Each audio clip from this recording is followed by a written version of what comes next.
పరిశుద్ధాత్మ దేవుడు నీతో, నాతో, మనతో, మనందరితో మాట్లాడుతున్న మాట ఏంటంటే ఈరోజు మన విషయం యేసయ్య గొప్పతనం.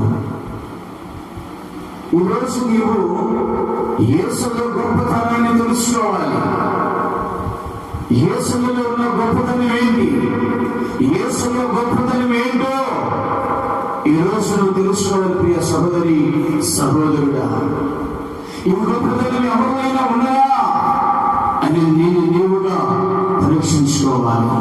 నీవే ఆలోచన చేయాలి. ఈరోజు దేవుని వాక్యాన్ని వింటున్న నీవు యేసు గొప్పతనాన్ని తెలుసుకొని, యేసులో గొప్పతనం ఏంటో నువ్వు తెలుసుకొని, ఇలాంటి గొప్పతనము ఇంకా ఎవరిలోనైనా ఉన్నదా అని నువ్వే ఆలోచన చేయాలి.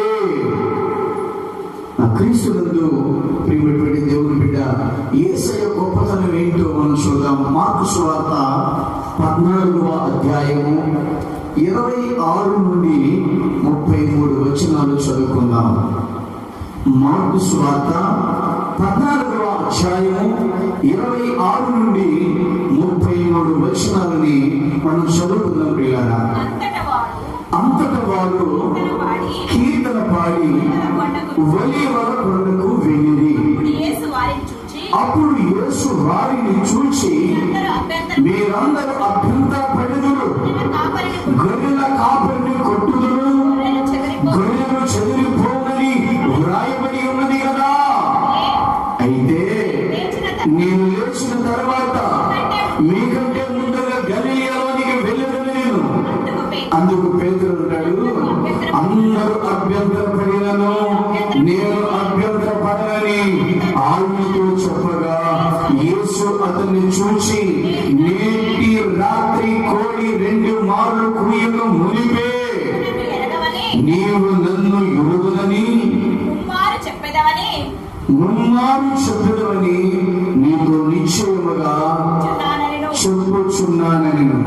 అతడు, మరి ఖండితముగా నేను నీతో కూడా సావవలసి వచ్చును, నిన్ను ఎరుగునని చెప్పనని అట్లు వారందరూ అనేది. వారు గెత్సెమని అనబడిన చోటుకు వచ్చినప్పుడు ఆయన, నేను ప్రార్థన చేసి వచ్చే వరకు మీరెక్కడే కూర్చుండని తన శిష్యులతో చెప్పి, పేతురును, యాకోబును, యోహానును వెంట పెట్టుకొని పోయి మిగుల భ్రాంతి నుండుటకు చింతాకాంతుడకును ఆరంభించును. దేవునికి మహిమ కలుగును గాక. క్రీస్తునందు ప్రియమైనటువంటి దేవుని బిడ్డలారా, ఈ రోజు ఈ దేవుని వాక్యాన్ని వింటున్న మీరు ఈ వాక్యంలో ఉన్న ప్రతి సత్యాన్ని మీరు గ్రహించాలి, ప్రతి సత్యాన్ని మీరు తెలుసుకోవాలి, ఆ సత్యాన్ని మీరు అనుసరించాలని పరిశుద్ధాత్మ దేవుడు ఈ రోజు నీతో, నాతో, మనతో ఈ మాటలు మాట్లాడుతున్నాడు. ఈ వాక్యాన్ని మనం గమనిస్తే యేసయ్య గొప్పతనం కనిపిస్తుంది. ఏంటి యేసయ్య గొప్పతనము? ఏంటి ఆయన గొప్పతనం అంటే, క్రీస్తునందు ప్రియమైనటువంటి దేవుని బిడ్డలారా, పేతురు గురించి దేవుడు అంటున్నాడు, యేసు ప్రభువు ఏమని, కోడి 2 మార్లు కుయ్యక మునిపే నేను నిన్ను ఎరుగను అని నువ్వు చెబుతావు అని అంటున్నాడు. ఎవరికి మహిమ కలుగును గాక. ముందుగా చెబుతున్నాడు యేసు ప్రభువు, మీరందరూ అభ్యంతర పడుదురు. ఎందుకు అంటే, గొర్రెల కాపరిని కొట్టుదును, గొర్రెలను చెదిరిపోవాలని వ్రాయబడి ఉన్నది కదా. అయితే నేను లేచిన తరువాత మీకంటే ముందుగా గలిలయలోకి వెళ్ళేదను అని చెప్పినప్పుడు పేతురు అంటాడు, యేసయ్యా, అందరూ అభ్యంతర పడినను నేను మాత్రము అభ్యంతర పడను. దేవునికి స్తోత్రం కలుగును గాక. హల్లెలూయా, హల్లెలూయా.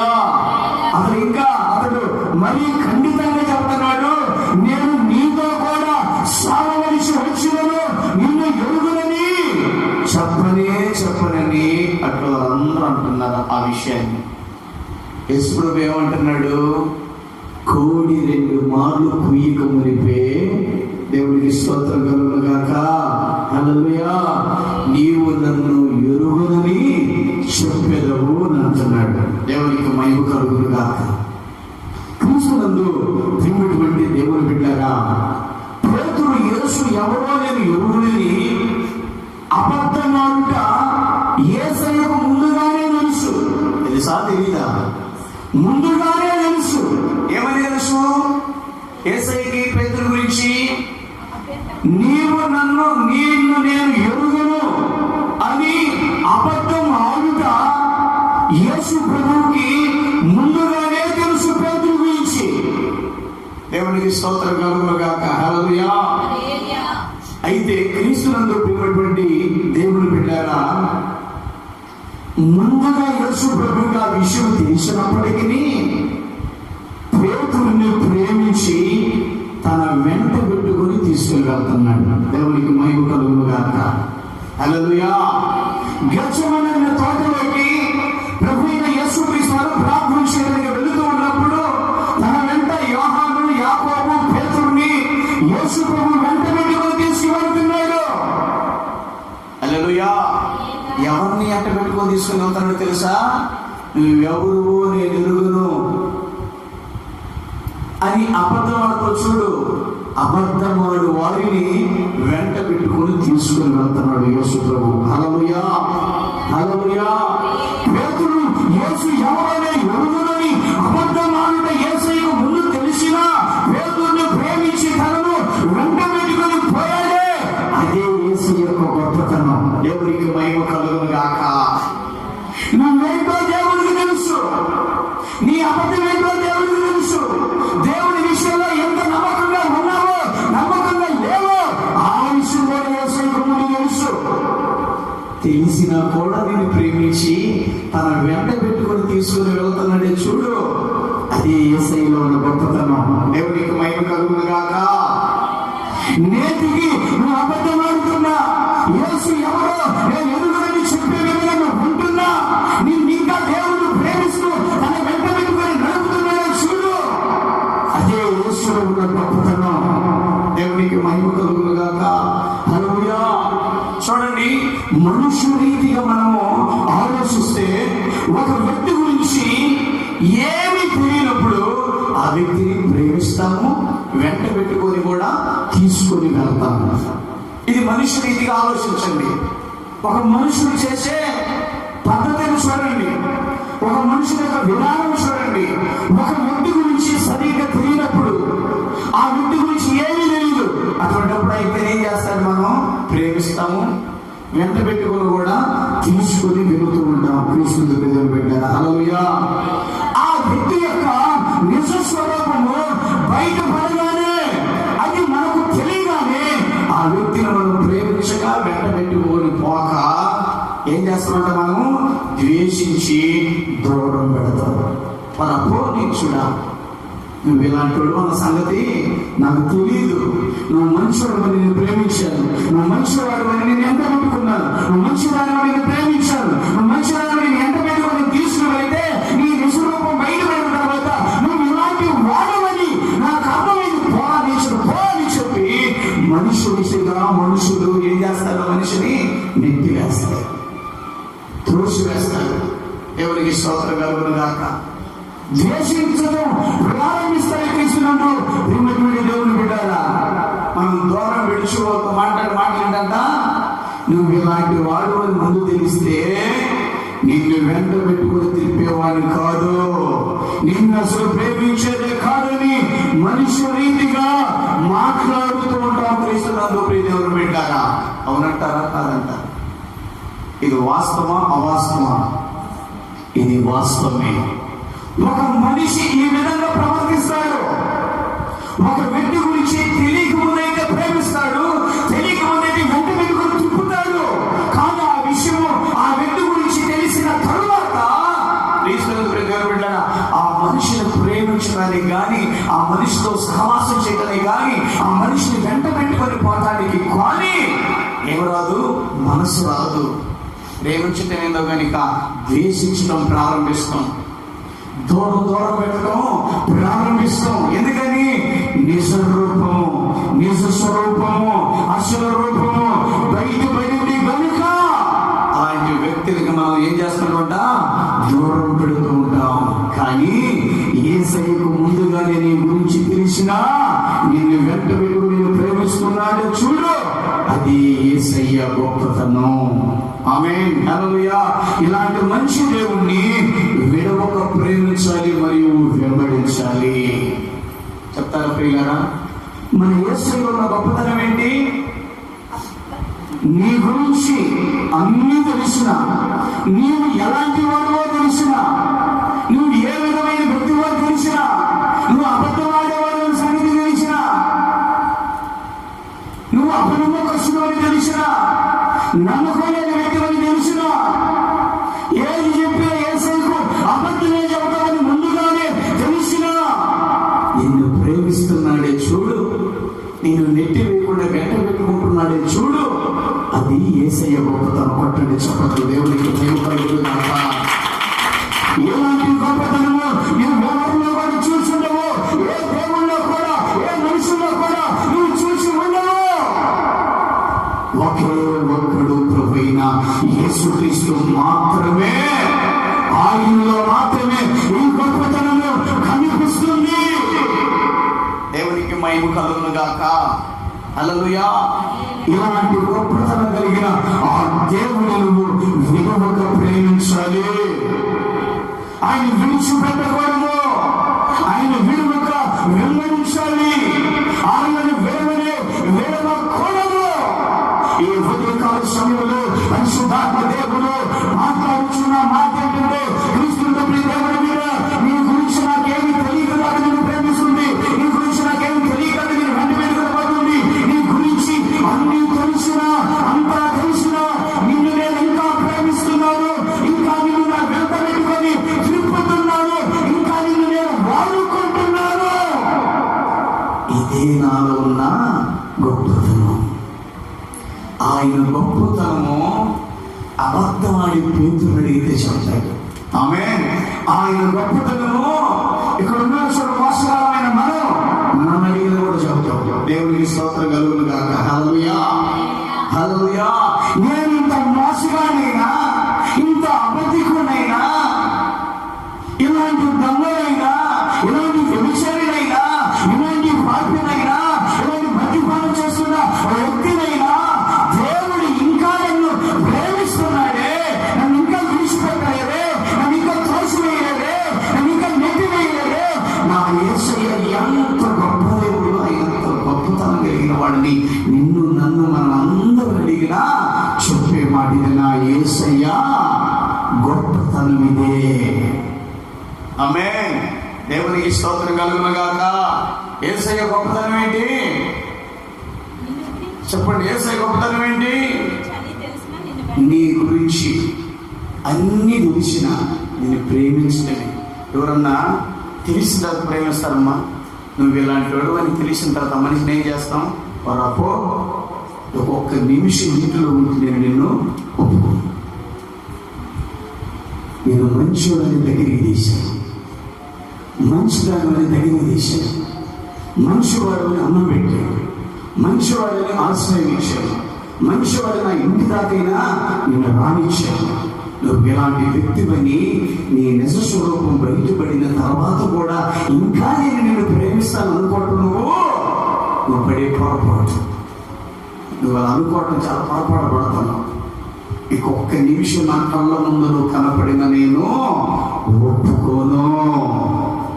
క్రీస్తునందు మీ దేవుని బిడ్డ, ఈరోజు దేవుని వాక్యం వింటున్న నీవు ఈరోజు యేసు గొప్పతనాన్ని తెలుసుకో. హల్లెలూయా. నువ్వు అబద్ధం ఆడే పేతురులాగా లేవా? నీలో మోసం లేదా? నీలో పాపం లేదా?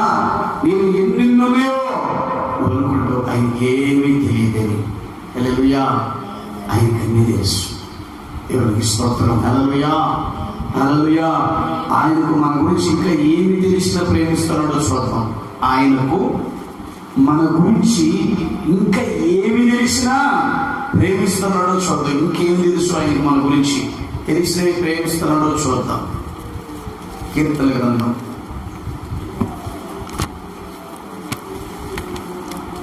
33 139వ అధ్యాయం 1 నుండి 4 వచనాలు చదువుకుందాం. కీర్తన గ్రంథము 139వ అధ్యాయము 1 నుండి 4 వచనాలు చదువుకుందాం. యెహోవా, నీవు నన్ను పరిశోధించి తెలుసుకొని ఉన్నావు. నేను కూర్చుండుట, నేను లేచుట నీకు తెలియను. నాకు తలంపు పుట్టక మునిపే నీవు నా మనసు గ్రహించుచున్నావు. నా నడకను, నా పడకను నువ్వు పరిశీలన చేసి ఉన్నావు. నా చర్యలన్నింటినీ నువ్వు బాగుగా తెలుసుకొని ఉన్నావు. యెహోవా, మాట నా నాలుకకు రాక మునిపే అది నీకు పూర్తిగా తెలిసి ఉంది. కొట్టు చప్పట్లు దేవునికి స్తుతి కలుగును గాక. హల్లెలూయా. క్రీస్తునందు ప్రియమైనటువంటి దేవుని బిడ్డ, భక్తుడైన దావీదు, కీర్తనకారుడైన దావీదు రాసినటువంటి దావీదు రాసిన ఈ కీర్తన దావీదు ఏమంటున్నాడో తెలుసా? దావీదుకి ఏం తెలుసుదో తెలుసా? హల్లెలూయా. దావీదు దేవుడి గురించి ఏం తెలుసుకున్నాడో తెలుసా? నీవు ఈ రోజు ఈ వాక్యం వింటున్న నీవు యేసుని గురించి ఏం తెలుసుకున్నావో నీకు కూడా తెలవాలి. దావీదుకి దేవుని గురించి ఏం తెలుసుకున్నాడో ఇక్కడ స్పష్టంగా ఈ 139వ కీర్తనలో వాడు స్పష్టంగా రాస్తున్నాడు. ఏమని? యెహోవా, నీవు నన్ను పరిశోధించి తెలుసుకుని ఉన్నావు. మన దేవుడు మన హృదయాలను ప్రతిరోజు, ప్రతి క్షణము, ప్రతి నిమిషము ఏం చేస్తున్నాడంట? పరిశోధిస్తున్నాడు. ప్రతి హృదయాన్ని దేవుడు ఏం చేస్తున్నాడు? పరిశోధిస్తున్నాడు. ఎందుకు తెలుసా? నీ హృదయంలో ఏమున్నాయో తెలుసుకోవడానికి, నీ ఆలోచన ఏమైనదో తెలుసుకోవడానికి, నీ తలంపులు ఏం పుడుతున్నాయో తెలుసుకోవడానికి, నీకు ఆలోచన ఎలాంటివి కలుగుతున్నాయో తెలుసుకోవడానికి. దేవునికి స్తోత్రం కలుగును గాక. హల్లెలూయా.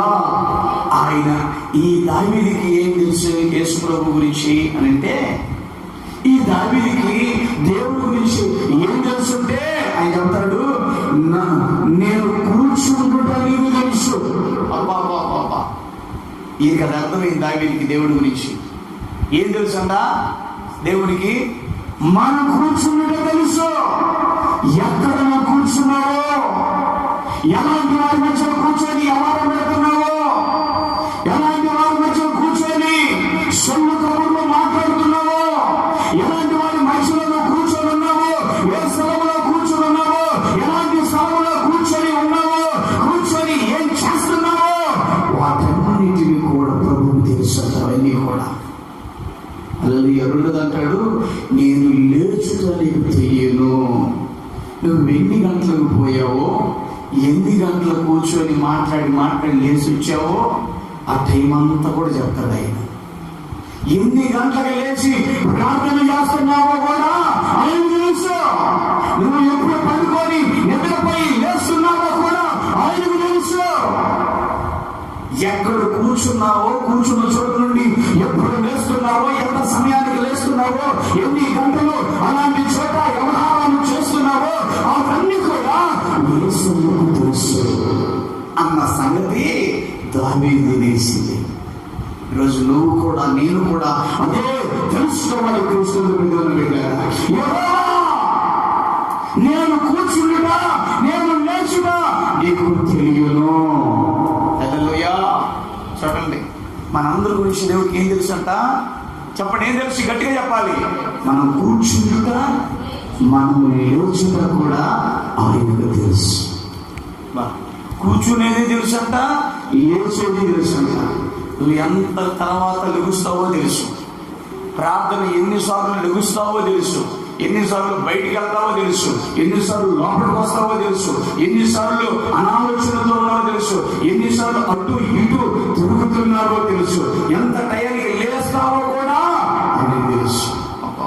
ఇంకా ఆయన కనులకు మరుగైంది ఇంకేమైనా అయిందా? ఏదీ లేదు. దేవునికి స్తోత్రం.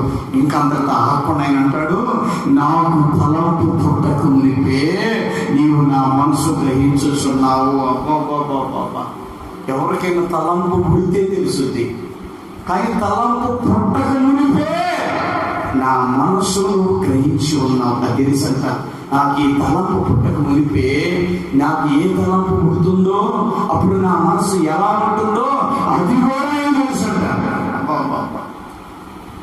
దావీదు దేవుని బాగా స్టడీ చేసి, దేవునికి స్తోత్రం కలుగును గాక. నీవు దేవుని సన్నిధికి వస్తున్నావు, యేసయ్యని ఎంత మాత్రం స్టడీ చేస్తున్నావు? నీ గురించి యేసయ్యకి తెలుసు, కానీ యేసయ్య గురించి నీకు తెలుసా?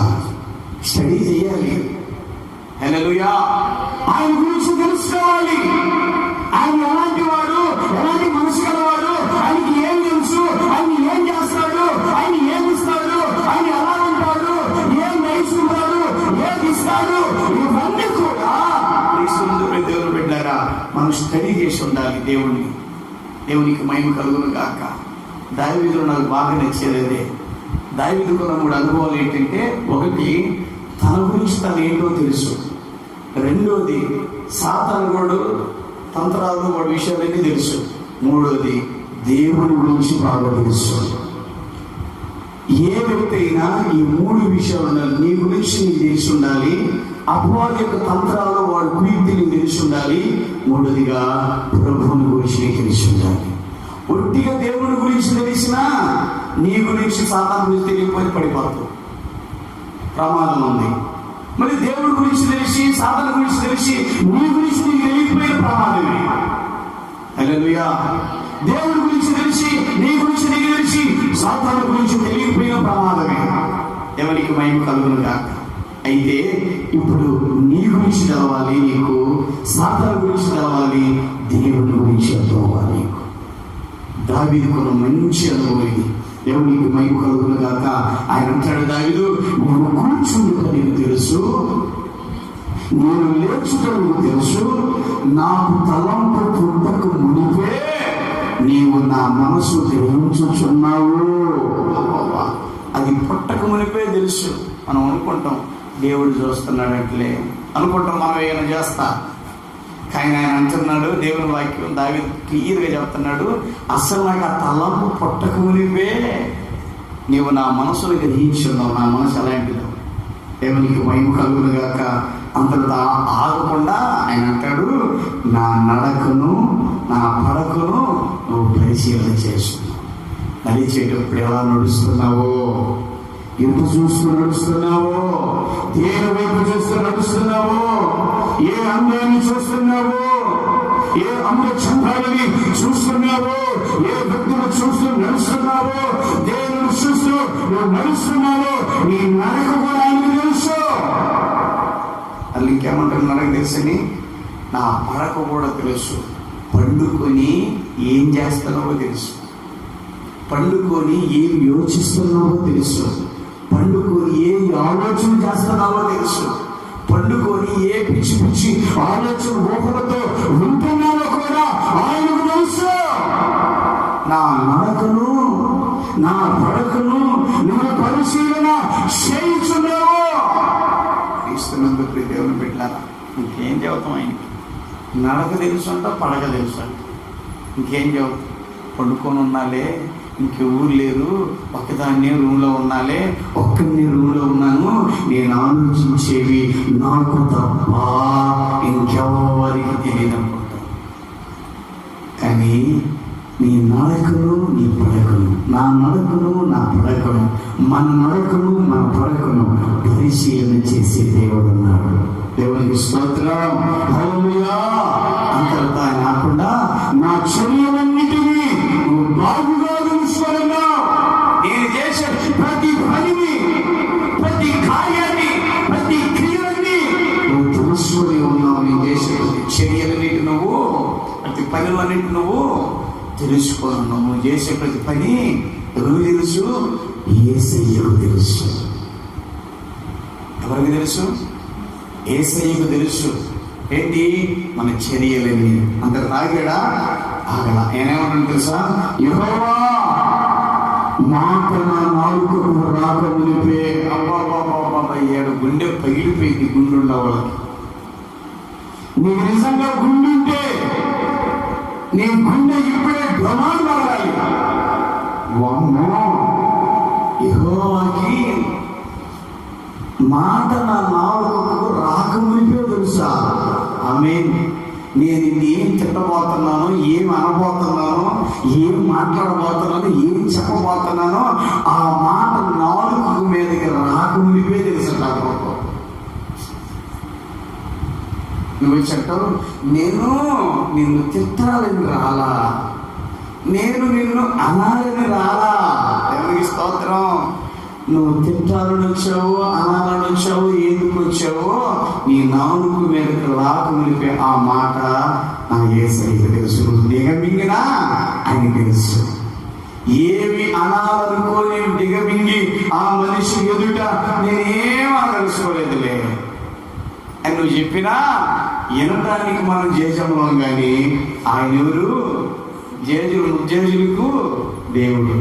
ఆయనకి అన్నీ తెలుసు. దేవునికి స్తోత్రం కలుగును గాక. హల్లెలూయా. యెహోవా మాట నా నాలుకకు రాక మునిపే అది నీకు పూర్తిగా తెలిసింది. కొంచెం అదిగో అనబోయి చెప్పు ఈ మాట మనం అంటాం, కానీ సగం మాటే తెలుసు మనకి. యేసయ్యకు మాత్రం పూర్తిగా తెలుసు అంటారు. దేవునికి స్తోత్రం కలుగును గాక. హల్లెలూయా, హల్లెలూయా. అదమ్మా, యేసయ్యకి ఏం తెలుసు? అన్నీ తెలుసు. ఇప్పుడు మనం తెలుసుకోవాలి యేసయ్య గొప్పతనం ఏంటంటే, క్రీస్తుగా ఆయనకి ఇవన్నీ తెలిసినా మనల్ని ఇంకా ప్రేమిస్తున్నాడే చూడు, అది యేసు గొప్పతనం. కొడతారా చప్పట్లో? దేవునికి స్తోత్రం కలుగును గాక. హల్లెలూయా. ఇన్ని క్లియర్గా యేసు ప్రభువుకు తెలిసినా ఇంకా నేను ప్రేమిస్తున్నాడు, ఇంకా నేను వెంట పెట్టుకుంటున్నాడు, ఇంకా నీకు ఎవరో ఒకటి చేస్తానే ఉన్నాడు. దేవునికి మహిమ కలుగును గాక. నీ చెయ్యి మాత్రం విడిచిపెట్టరా. నువ్వు జారు బిక్కొని వెళితే తప్ప, జారు విడుచుకొని వెళితే తప్ప ఆయన నీ చెయ్యి మాత్రం విడిచిపెట్టనే పెట్టుకోలేదు. దేవునికి స్తుతి కలుగును గాక. ఇన్ని తెలుసు. నీకు తలంపు పుట్టుక మునిపే నీ తలంపు తెలుసు. నువ్వు కూర్చుంటే తెలుసు, నువ్వు లేచుంటే తెలుసు, నీ నడక తెలుసు, నీ పడక తెలుసు, నీ చర్యలని తెలుసు, నీ మాట నాలుగు మీద రాక మునిపే పూర్తిగా తెలుసు. ఇన్ని తెలిసిన దేవుడు ఇంకా నిన్ను ప్రేమిస్తున్నాడే. అదే గొప్పతనం కొట్టొచ్చు బైబిల్ కలుగును గాక. హల్లెలూయా. ఏ యేసయ్య గొప్పతనం? ఇన్ని తెలిసినా ప్రేమించడమే గొప్పతనం. అది యేసయ్య గొప్పతనం. ఇలాంటి వాళ్ళని ఎక్కడ చూసావా? దేవునికి స్తోత్రం కలుగును గాక. ఇలాంటి దేవుడిని ఎప్పుడైనా నీ జీవితంలో నువ్వు చూసినావా? నేను చూడాల, ఇంకేగా చూడలేదు. దేవునికి స్తోత్రం. ఆమేన్. హల్లెలూయా. చూడండి, ఇంకా ఎలాంటి వాళ్ళని ఆయన ఇంకా ఇన్ని తెలిసినా ప్రేమిస్తున్నాడో తెలుసుకున్నాం. మత్తయి సువార్త 26వ అధ్యాయం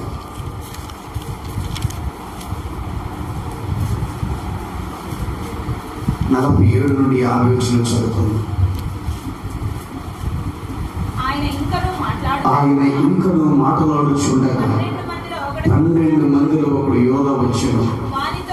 వానితో కూడా బహు జనసమూహము కత్తులు బుదియలు పట్టుకొని ప్రధాన యాజకుల యొద్ద నుండి, ప్రజల పెద్దల యొద్ద నుండి వచ్చాడు.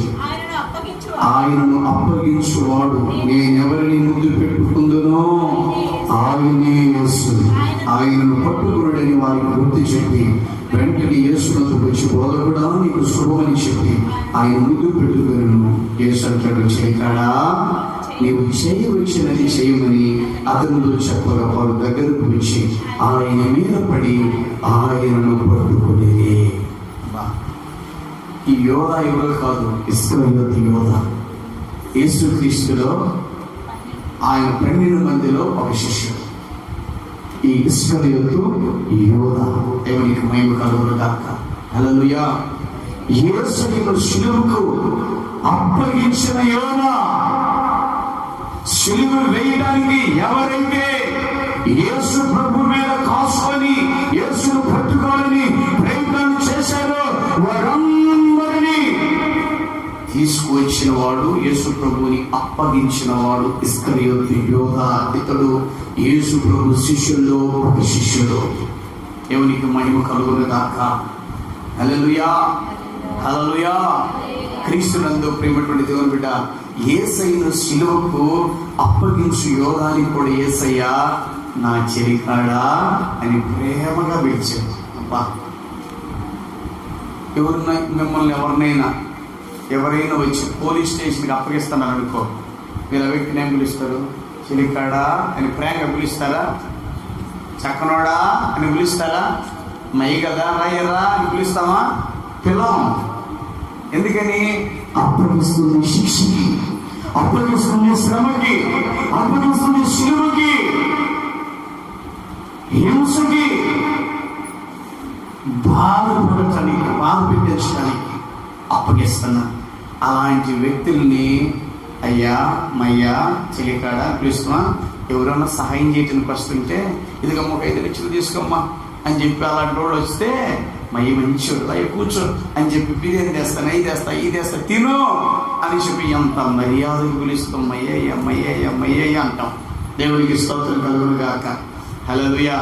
కానీ యేసయ్య తనను అప్పగిస్తున్న యోధాని నా చెలికాడా అని ప్రేమగా పిలుస్తున్నాడు.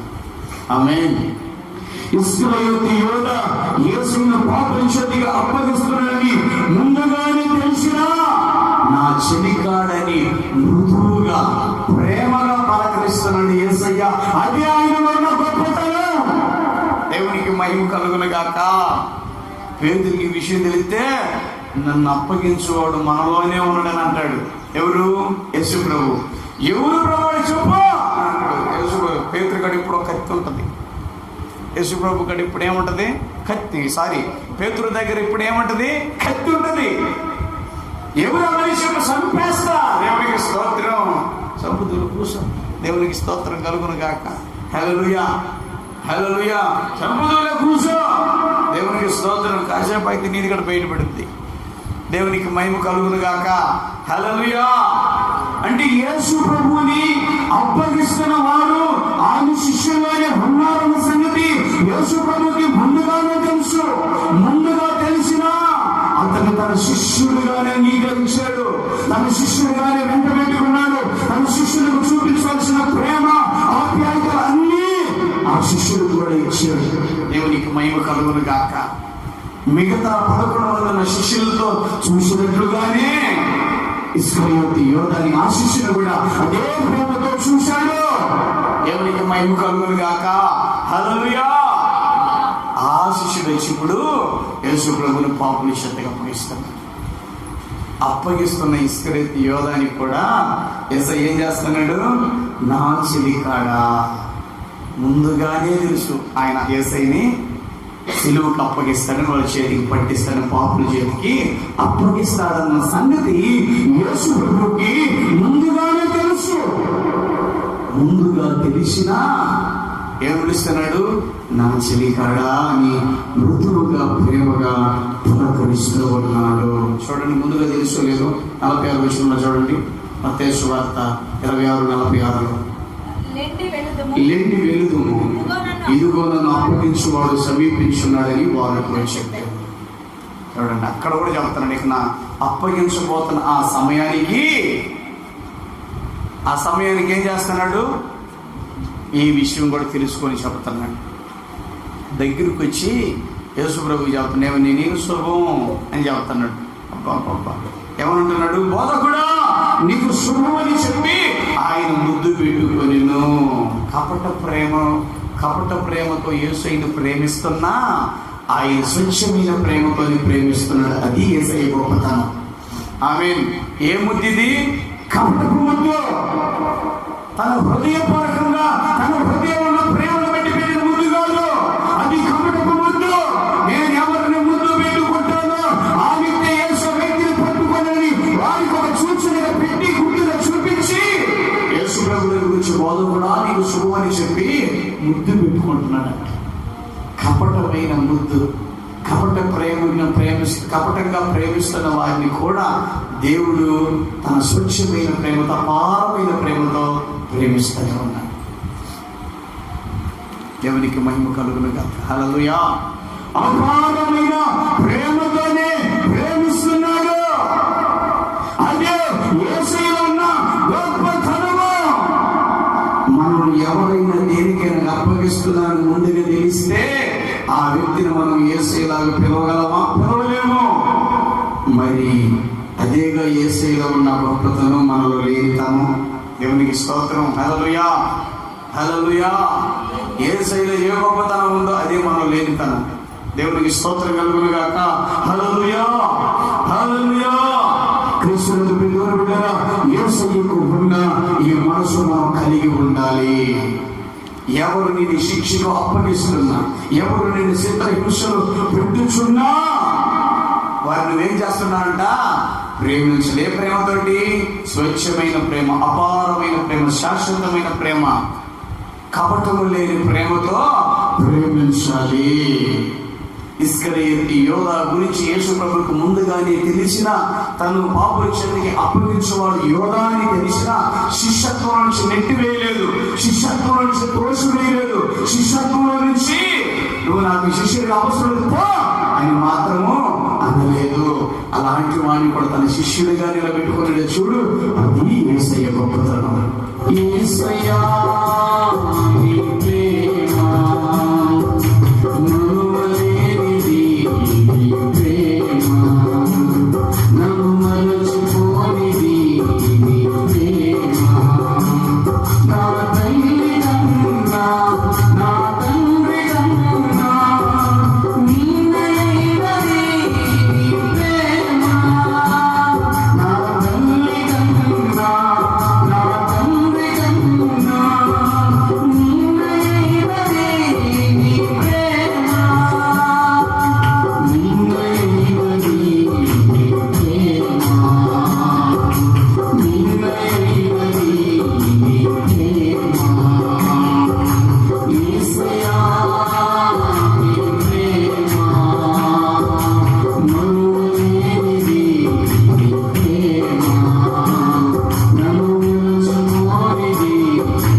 యేసయ్య ప్రేమ ఎలాంటిదంట?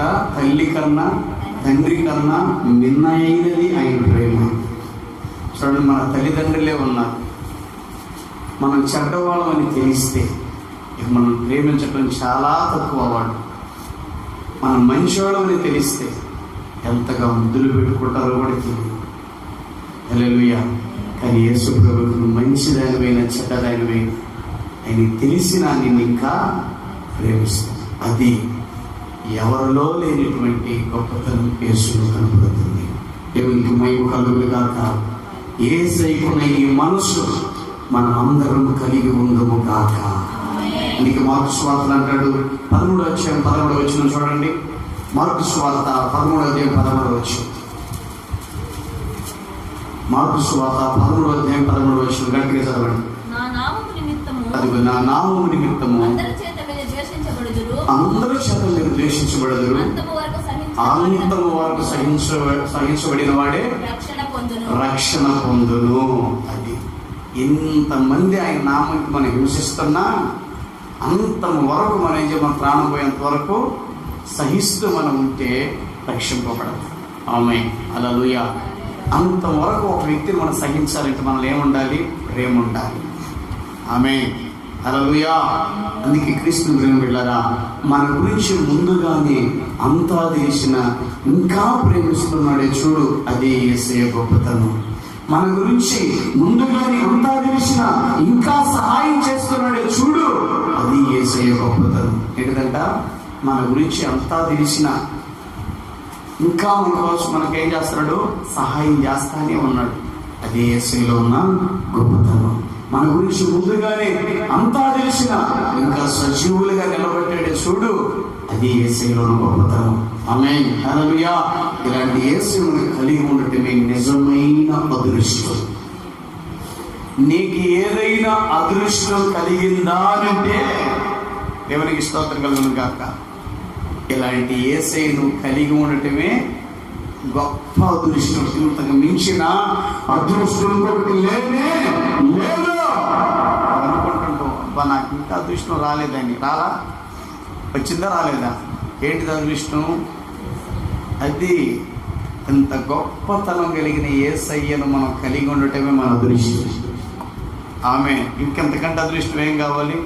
ఇల్లు వస్తే, సమస్యలు పోతే, కారు వస్తే, బంగ్లాలు వస్తే అది అదృష్టం. ఎప్పుడు మానవ రీతిగానే ఆలోచిస్తే మనం శారీరకంగానే ఆలోచించాము, కానీ ఆత్మీయంగా ఎప్పుడు కూడా మనం ఆలోచించాలి. యేసయ్యను కలిగి ఉన్న నీవు ఒక అదృష్టవంతుడివి, అదృష్టవంతురాలివి. దేవునికి మహిమ కలుగును గాక. హల్లెలూయా. ఈ యేసయ్యను కలిగి లేక ఎంతమంది ఉన్నారో ఒకసారి ఆలోచించి. అందుకని ఎలాంటి దేవుణ్ణి మనం ఏం చేయాలంట?